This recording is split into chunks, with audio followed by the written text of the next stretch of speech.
नमस्कार। आज हम भारत की अर्थव्यवस्था से जुड़ी एक काफी अहम खबर पर गहराई से बात करेंगे। जी। सरकारी आंकड़े जो आए हैं उनके अनुसार जुलाई 2025 में भारत की खुदरा मुद्रास्फीति मतलब रिटेल इन्फ्लेशन तेजी से गिरी है। हाँ, काफी तेजी से 1.55% पर आ गई है। बिल्कुल, और ये जून के 2.10% से मतलब पूरे 55 बेसिस पॉइंट कम है। जी। और ये भी कि जून 2017 के बाद यानी पिछले 8 सालों में ये सबसे कम दर है। हाँ, ये एक बड़ा आंकड़ा है, 8 साल का निचला स्तर। साथ ही खाद्य मुद्रास्फीति फूड इन्फ्लेशन उसमें भी जून की तुलना में जुलाई में 75 बेसिस पॉइंट की कमी देखी गई है। हाँ, खाने पीने की चीजों में ज्यादा गिरावट है। तो आज हम यही समझने की कोशिश करेंगे कि इन आंकड़ों का असल मतलब क्या है। बिल्कुल, चलिए इस पर बात करते हैं। ठीक है, तो सबसे पहले ये जो मुद्रास्फीति या इन्फ्लेशन है ये होता क्या है असल में, थोड़ा सा इस पर रोशनी डालें। जरूर। देखिए, आसान शब्दों में कहें तो मुद्रास्फीति वो दर है जिससे समय के साथ चीजों और सेवाओं के दाम बढ़ते हैं। अच्छा। इसे आमतौर पर साल दर साल प्रतिशत में नापते हैं। जैसे अगर मुद्रास्फीति 5% है तो पिछले साल जो चीज 100 रुपए की थी वो अब औसतन 105 रुपए की मिलेगी। यानी पैसे की कीमत कम हो जाती है। बिल्कुल सही। जब महंगाई ज्यादा होती है तो उतने ही पैसे में आप कम सामान खरीद पाते हैं। आपकी खरीदने की ताकत यानी परचेजिंग पावर घट जाती है। और जब कम होती है, जैसे अभी जब कम होती है तो कीमतें ज्यादा स्थिर रहती हैं, पैसे का मूल्य बना रहता है, या कह सकते हैं कि धीरे धीरे कम होता है। समझ गया। तो अब बात करते हैं इसके असर की। मुद्रास्फीति के घटने बढ़ने का आम लोगों पर अर्थव्यवस्था पर क्या असर पड़ता है, ये जानना दिलचस्प होगा। हाँ, ये बहुत अहम है। देखिए, जब महंगाई तेजी से बढ़ती है तो सबसे पहला असर तो रोजमर्रा की चीजों पर दिखता है। जैसे खाना पीना, पेट्रोल डीजल, बिल्कुल, खाना, ईंधन, घर का किराया, ये सब महंगा हो जाता है। इससे जो घर का बजट है उस पर सीधा दबाव पड़ता है। हाँ, वो तो है, खर्च बढ़ जाता है जी। और लोग फिर शायद थोड़ा कम खर्च करने लगते हैं, जरूरी चीजों पर ही ज्यादा ध्यान देते हैं। उधर कारोबारियों को भी मुश्किल होती है। उनको कैसे?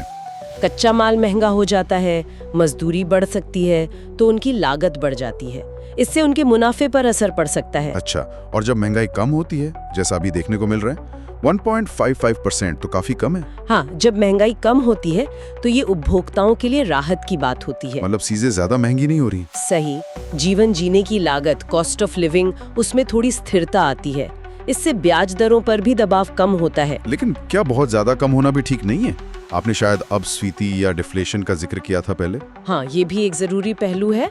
देखिए, स्थिरता अच्छी है, लेकिन अगर महंगाई बहुत ज्यादा गिर जाए या नेगेटिव हो जाए, जिसे डिफ्लेशन कहते हैं, कब क्या होता है? तब ये अर्थव्यवस्था के लिए अच्छा नहीं माना जाता।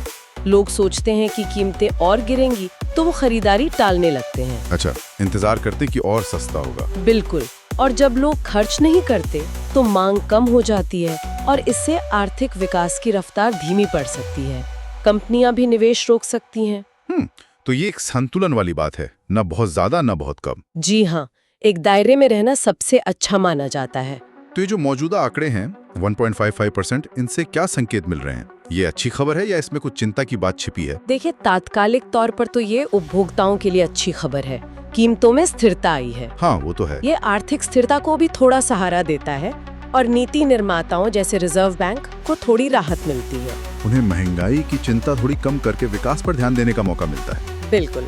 उन्हें ब्याज दरें बढ़ाने का दबाव महसूस नहीं होता, बल्कि वो शायद विकास को बढ़ावा देने वाले कदमों के बारे में सोच सकते हैं। लेकिन क्या ये टिकाऊ है? मतलब ये गिरावट बनी रहेगी? ये देखना होगा। जैसा हमने बात की, इसमें खाद्य कीमतों और बेस इफेक्ट का बड़ा हाथ है। हाँ, बेस इफेक्ट, यानी पिछले साल महंगाई ज्यादा थी तो इस साल कम दिख रही है। जी, तो ये देखना जरूरी है कि क्या ये वाकई मांग में कमी का संकेत है या सिर्फ कुछ वक्ती कारणों से है। कोर इन्फ्लेशन, जो खाने पीने और ईंधन को हटाकर होती है, उस पर भी नजर रखनी होगी। सही कहा। तो अगर हम इसे समेटें तो मुख्य बात क्या निकल कर आती है? मुख्य बात ये है कि खुदरा महंगाई दर में काफी गिरावट आई है, जो 8 साल का निचला स्तर है। जी। ये मुख्य रूप से खाद्य कीमतों में नरमी और बेस इफेक्ट की वजह से है। इससे फौरी तौर पर आम लोगों और नीति निर्माताओं को राहत मिली है। हाँ, बिल्कुल। लेकिन ये सवाल भी उठता है कि क्या ये अर्थव्यवस्था में मांग की कमजोरी का संकेत है? और इस पर आगे नजर रखनी होगी। जी हाँ, भविष्य के लिए ये देखना अहम होगा कि ये ट्रेंड बना रहता है या नहीं। बहुत अच्छे से समझाया आपने।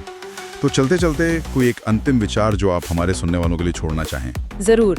देखिए, अभी तो सब स्थिर कीमतों की बात कर रहे हैं, जो अच्छी बात है, पर सोचिए अगर ये कम महंगाई का दौर लंबा चलता है, हाँ, तो ये चीज भविष्य में लोगों के खर्च करने के तरीके, उनके निवेश करने के फैसलों या जोखिम लेने की उनकी क्षमता को कैसे बदल सकती है। मतलब क्या लोग कम महंगाई के आदी हो जाएंगे? हाँ, या शायद उनके खर्च करने का पैटर्न बदल जाए। ये सोचना दिलचस्प होगा, खासतौर पर उन दौरों की तुलना में जब हमने ज्यादा महंगाई देखी थी। वाकई ये सोचने वाली बात है। बहुत बहुत शुक्रिया इस पूरी जानकारी के लिए। धन्यवाद।